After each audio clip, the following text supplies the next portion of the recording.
Essula eyokuna.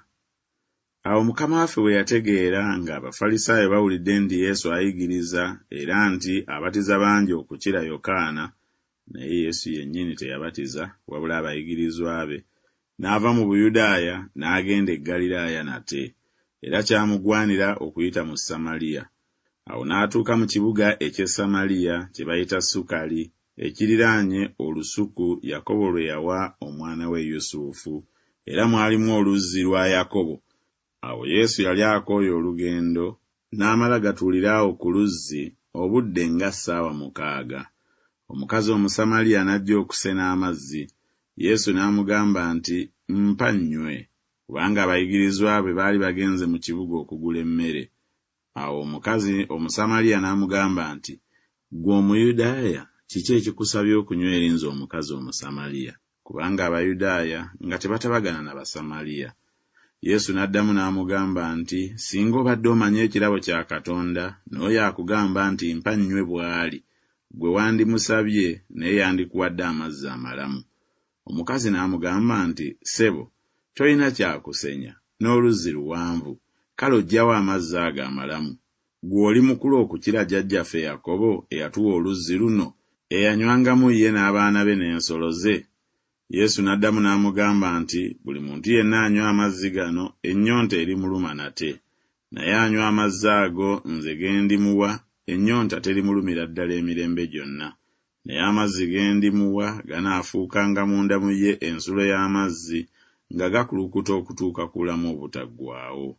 Omukazi n'amugamba nti, "Ssebo, mpa amazzi ago ennyonta ereme okunnumanga, n'okukoma nkome okutambula olugendo luno lwonna okusenanga." Yesu n'amugamba nti, "Genda oyite balo, okomewo wano." Omukazi n'addamu n'amugamba nti, "Sirina baze." Yesu n'amugamba nti, "Oyogedde bulungi nti sirina baze, kubanga walina babalo 5, naye gw'olina kaakano si balo. Ekyo ky'oyogedde mazima." Omukazi n'amugamba nti, "Ssebo, ndaba nti oli nnabbi.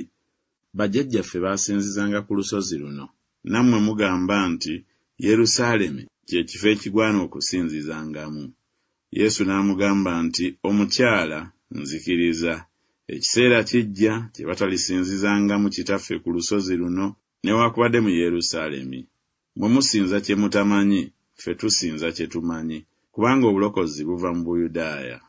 Naye ekiseera kijja era kituuse, abasinza amazima lwe banaasinzizanga Kitaffe mu mwoyo n'amazima, kubanga Kitaffe anoonya abalinga abo okubeera ab'okumusinzanga.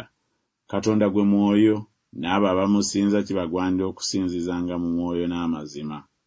Omukazi n'amugamba nti, "Mmanyi nga Kristo ajja, gwe bayita eyafukibwako amafuta. Ye bw'alijja alitubuulira ebigambo byonna." Yesu n'amugamba nti, "Nze nzuuno ayogera naawe." Amangu ago abayigirizwa be ne bajja, ne beewuunya kubanga abadde ayogera n'omukazi, naye tewali muntu eyagamba nti, "Onoonya ki?" oba nti, "Kiki ekikwogeza naye?" Awo omukazi n'aleka ensuwa ye, n'agenda mu kibuga, n'abuulira abantu nti, "Mujje mulabe omuntu aŋŋambye bye nakolanga byonna. Ayinza okuba nga ye Kristo?" Ne bava mu kibuga ne bajja gy'ali. Mu kiseera ekyo abayigirizwa baali nga bamwegayirira nga bagamba nti, "Labbi, lya." Naye n'abagamba nti, "Nina ekyokulya kye ndya kye mutamanyi." Awo abayigirizwa ne boogera bokka na bokka nti, "Waliwo omuntu amuleetedde ekyokulya."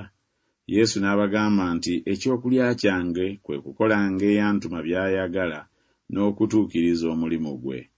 Mmwe temwogera nti esigaddeyo emyezi 4 okukungula kulyoke kutuuke? Laba, mbagamba nti muyimuse amaaso mulabe ennimiro nga zimaze okutukula okukungulibwa. Akungula aweebwa empeera n'akuŋŋaanya ebibala olw'obulamu obutaggwaawo. Asiga n'akungula basanyukire wamu, kubanga ekigambo kino bwe kiri bwe kityo eky'amazima nti asiga mulala n'akungula mulala. Nze nabatuma okukungula kye mutaatengejjera, abalala baakola emirimu, nammwe muyingidde emirimu gyabwe."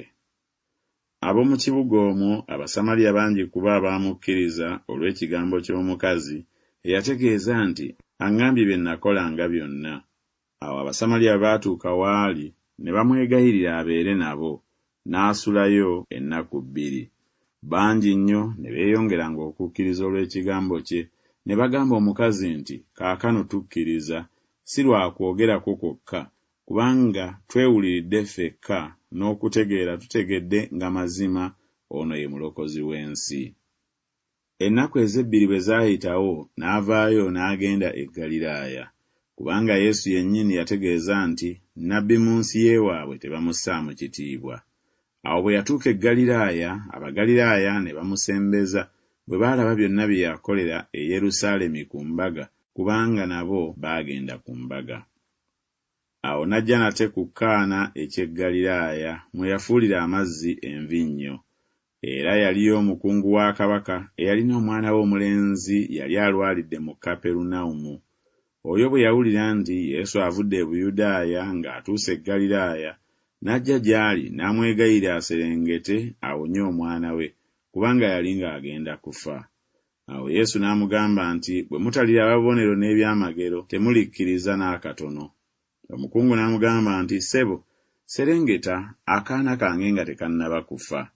Yesu n'amugamba nti, genda, omwana wo mulamu.